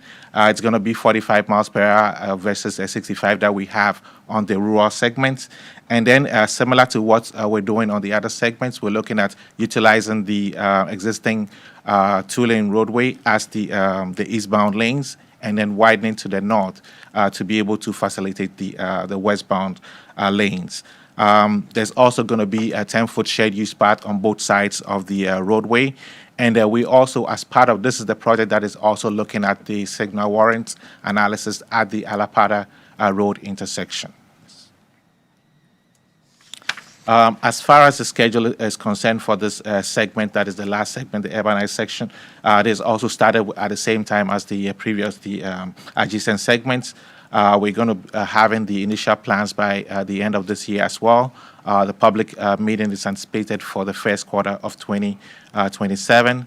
Final plans is for September of 2027, and the construction is scheduled for July of 2029. Although it's not funded, this is actually ahead of the previous. Actually, it is funded. That was yeah, funded. this one is. Yeah, the segment, the segment between Alapata and Van Buren it was shown to be funded for construction in the draft tentative work program that was presented in December, and you all approved that. All right. So yeah, this one is actually going to go ahead of the other segments of the 710 corridor. Commissioner Hetherington has a question. You answered some of the questions. So you mentioned that the signal warrant for Alapata 609 and 710 was a part of that segment, and you made me nervous that that was going to be a part of the entire project, but that one has been funded. And Now, the signal warranty study is part of this the project. widening from Van Buren to Correct, Alabama. but the priority is a separate priority on your priority, on this board's priority Right, list. so has that been, so the warrant hasn't been started, the analysis? We are actually, working through the analysis now. It's not completed yet. We anticipate to have that done by the summer. But it's been started, the analysis warrant has been started, okay. Thank you. Commissioner Collins. That's Carmine. Mayor It's me. Paulo. Okay. Has anybody considered realigning Alapata Road to intersect with Martin Luther King? Because you're going to put a traffic light there, right? That's an interesting comment. This is something that it's about. I think it's about you have about maybe a quarter mile distance between Martin Luther King and Alapata. Currently, the Alapata intersection is actually a four. It's a four-leg intersection because there's a small section that actually goes to the developments on the south side. But yes, that is. We hadn't, taken that into consideration in looking at connecting those two. You have or you have not? We hadn't taken that into consideration. Just to clarify, that's really a conversation between the Village of Indiantown and the county. I mean, they're consultants to FDOT, performing a scope of work that has been directed to them of what the circumstances are. And I think that's, that's something that the Village of Indiantown Council and the Board of County Commissioners, if they wanted to make that future change, that would be something of those two boards would need to discuss or work out. Any further questions for DOT or the design team? Commissioner Collins, is that you? Yes. Okay. How do we move the previous project forward faster? With people dying, with the type of accidents that are happening there, you guys have heard a consistent theme from us. How do we move that timeline? Do you have an internal mechanism that you can move that timeline faster? Is there something that can be done? Yes, if you go back to Do we need the Second. governor to write a letter? Like, what do we need? which can you go back to which? Okay, I can go here, sorry. So I'm assuming There you you're go. referring to this How do we segment, move right? that faster? We've looked at it many times that July 30th is with the amount of right-of-way that needs to be acquired, that is the earliest it could happen. Is there any sort of feasibly. internal emergency declaration? Like, what can be done to make that happen faster, to move those meetings sooner, to have public meetings and these things happening quicker? Is there something this board can do to leverage, to call somebody, to write a letter that can make you guys I move can't faster? think of it happening faster than July 2030. July 2030 is, everything happening ideal already. That is the absolute. Yeah, I think this is a high priority for District 4 for the state. Obviously, it's the Martin MPO's #1 priority. The important thing about the funding is it's not only what funding is available, but also the timing of the project. District 4 has definitely expedited all segments of this project, and the fact that those two long segments are going to be ready for construction in fiscal year 31 is huge. Fiscal year 31 for the state begins July 1st, 2030. And so the fact that on the schedule for these two projects, these projects are going to be ready for construction in the 5th year of next year's draft tentative work program. So if the board wanted to write a letter to the district secretary or even the state secretary and just explaining the fact that the timing of the project will be ready for funding the 5th year of the next draft program that's really what's missing in this project. I mean, I got a question last week about, so nothing's going to be done until maybe fiscal year 31. I mean, clearly certainly FDOT is doing a lot with this project, with the design and the right-of-way acquisition process. I know legislation is going on, the session is going on now. Maybe not this meeting, but maybe, by the May or June meeting, possibly the June meeting, if this board wanted to write a letter to the district office and just really put the importance of, this project's going to be ready for funding in the 5th year of the next work program, that the safety issues that are happening on this road, that would be something that really would need to be looked at. And this meeting would probably be too soon, I think, since session is still going on, but I would think that, certainly by the June meeting, before the end of the fiscal year, when you all are approving your list of project priorities again and your transportation improvement program, you all adopt those in June, would be a good time to send a letter to the state on that. And That would be my recommendation. I would just maybe say, you look at this typical section, probably the two most complicated things that would probably take time. One is that proposed easement with, it says FEC, but that's actually CSX. That proposed easement with CSX, if that falls into place and we get CSX to, all the terms to make that happen, that's probably one thing. If that happens this year, we get that in place, and likewise, that interceptor treatment berm that's to the far north side of the project, if we have everything with Martin County kind of agreed upon with that, and the residents as well, by probably, we might be able to start the right-of-way acquisition a few months earlier, and so maybe by early 2026, we might be able to say, that July 2030 could potentially move to March of 2030, which would be one fiscal year sooner. That would be absolutely, if we're very fortunate. I appreciate that. A lot of Anything that things. we can be doing, because, a lot of what happens in here is crossing Ts, dotting Is, prioritizing projects.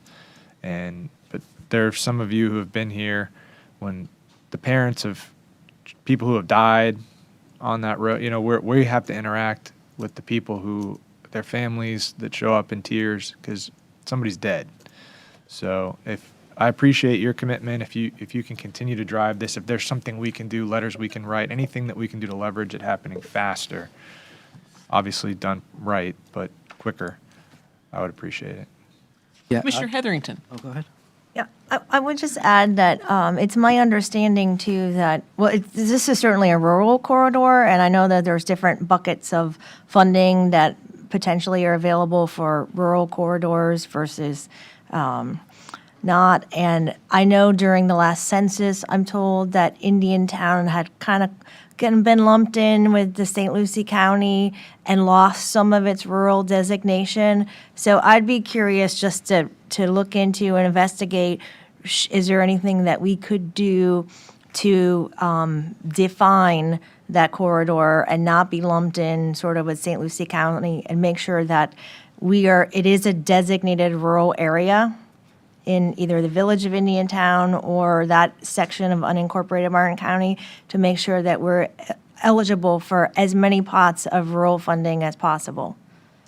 I guess, Ron, do you have anything to add, or Tony's?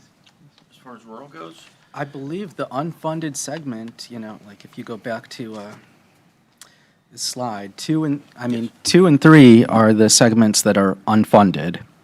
And I guess, Ron, do you have anything to Sure. add to that? So we're actively seeking funding from pretty much every mechanism we have. So these two projects particularly are the two highest unfunded needs that we have in the district for construction. So every year, we're going right back to central office and whatnot and making sure they understand that. So our management has talked to them.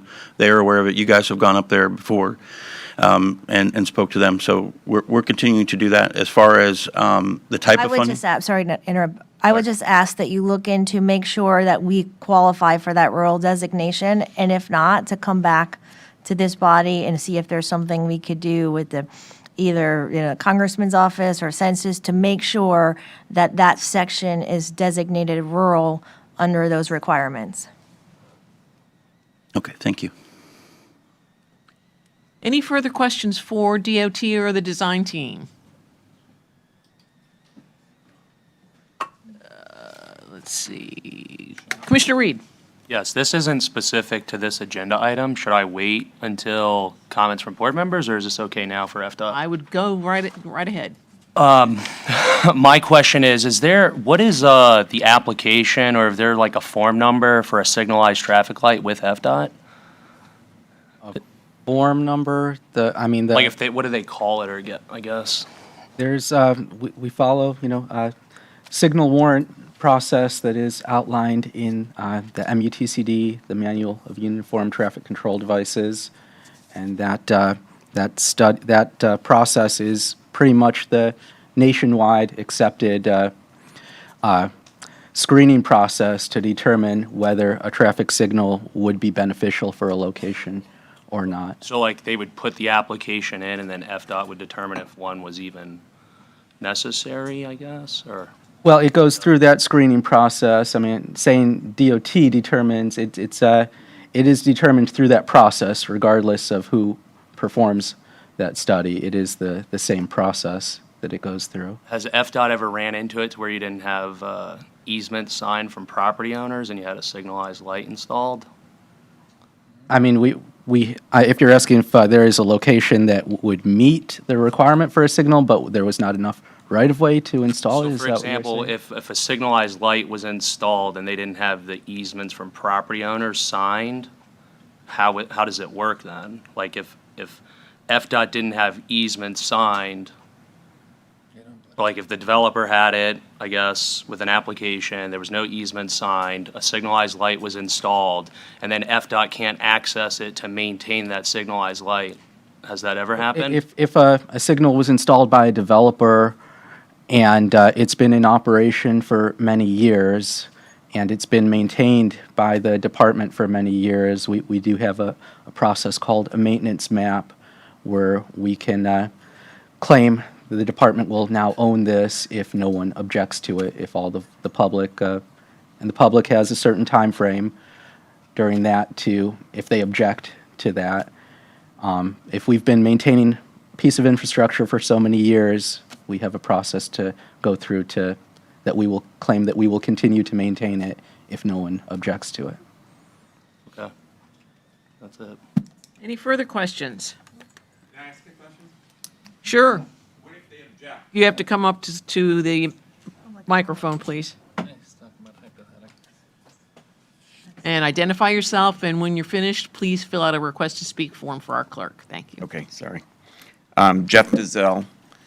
The question is, on an easement, if they don't have it, and the developer installs the traffic light, and it's on a private property, what is the process to object to it? So it doesn't become a long-term thing, meaning the light was just installed. And I'm talking about the Costco light.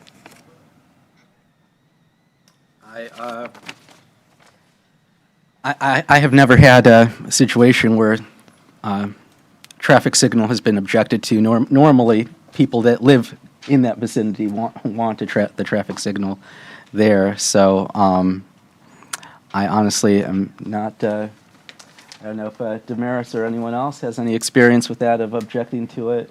If it's objected to, then, and it's challenged to that level, I know, like, the department has to prove that the infrastructure is needed, and it goes through a process to determine if it's truly needed or not. And if it, I guess, Damaris, you have something to add? I mean, we have the traffic engineering manual, and there are standards for warrants. So one of it has to do where a development is generating a high number of trip generations to and from, and so that warrants a signal. Also, the Traffic Operations Office and DOT, which approves also whatever's done from the signal study, they analyze where is the closest signal from the south to the north, or if we're looking at east and west, because we don't want too many closely spaced signals, because, as somebody's traveling, they might, kind of get confused which light they're looking at since they're too closely. So there's a slew of signal warrant conditions that, okay, which one does it meet? But it's all documented. So if something is denied, it's probably because it doesn't meet any of them. So then it might become a political issue. Okay, someone really wants it, then I don't know how those get approved, but maybe something like that has to happen. But Well, I mean, he's referring to if an existing one is in place. So Oh, I haven't okay. dealt with that, so I can't give you an exact answer. I would imagine if, it's objected to and it's still determined that it's necessary for the well-being of the general public in the area, a process of acquisition would have to take place, and whoever owns it would have to be compensated for it. Okay, thank you. Go ahead. But I think that's... Any You have further something to add? questions for DOT or the 710 design team? Oh, He didn't really get to. Commissioner Reed? So the question was the process to object. I don't Did you know. answer That's not in our purview. You're going to have to get in touch with the relevant It's, DOT people. We can't answer your questions. it's there's not one posted. When there is one posted, we'll have a little bit better answer for you on that. Okay, thank you. Or I can get that answer. Commissioner Reed? Yes. How would I acquire a copy of the developer's application for that signalized light? Oh, I Who would think I contact we it? do I have think you their... go to your city and You- get a yeah. copy of their development plans and approvals. The city would have that. The city staff would have that. City staff Yes. will have a copy of City the steward staff. application? Okay. Commissioner Heatherington? Old light. Any further questions? No. Oh, old light. Do we have any comments from advisory committee members? I'll just, to leave off, just let you know, we also do have a project website open. You can open it real quick. That has a lot of the, if you go back, if you click on the link there. Just wanted to kind of show you there is a full project website for the State Road 710 that has a lot of the information we just went through, and has a lot of the more detailed. If you scroll down, it has all of the segments broken down as we spoke about, and all of the documents, including the noise study and the PD&E study and the stormwater drainage report. So another good site to direct the public to if anybody needs any more detailed information. And we're hoping to post more here as we continue. And with that, I'll just give the DOT safety message, if you go back to that last slide. Doesn't get paid if he doesn't do that. Yeah, so, again, you heard one safety message, but we can never have too much safety, right? So this is National Distracted Driving Awareness Month, so the department would like to share its monthly safety campaign, which in this case is National Distracted Driving Awareness Month. So please remember that you can set your phone to Do Not Disturb before you buckle up and start your playlist before you shift into gear. I know that's something that I know I need to remind myself on many times, so I think that's a good message. So let's get everyone home safe. And I'll leave with that. That's about all I had, unless anyone has any questions. My contact information is there. As I said, the website is there as well that has any information that you might be looking for immediately. And if you can't find it, you can always contact the department. Thank you. And I'll Mr. leave it with that. Thank you. Any further questions, comments from board members? Nope. Any notes? I would just, are you, the end of the meeting comments? I would just like, it's not lost on me that a majority of the 15 or 20 people, 15 people that are here representing FDOT and the various consultants drive all the way up from Fort Lauderdale. mostly, or some even further, to come and work with us. But I also know that your knowledge about our local issues, I listen to you, you know the roads, you're not looking at notes, you are passionate about the issues that are important to us, and I wanted to thank you all very much for your professionalism. Thanks. Just under notes, we do have the development review map that was updated. We're doing that quarterly now.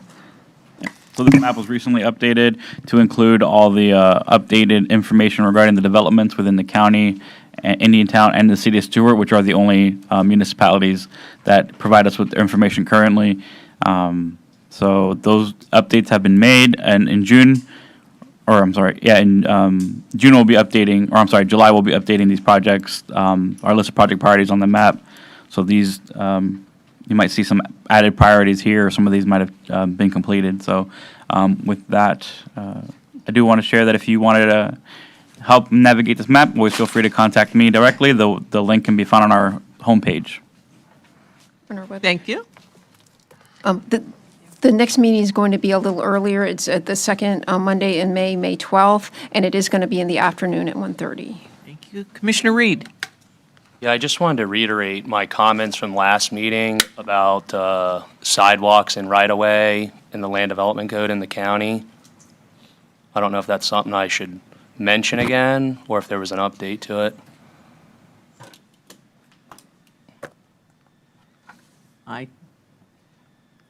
So at last MPO meeting, there was an agenda item for sidewalks and right-of-ways, and this was specifically Fisherman's Cove, I believe, on Canner. And I know Martin County eventually, their goal is, they're putting sidewalks in neighborhoods, but how does that work for the land development code? When you can't park 2 vehicles in your driveway because you're blocking the right-of-way and the sidewalk. That's a question probably for the Board of County Commissioners, not for the MPO. Okay. Any further comments, questions? We are adjourned.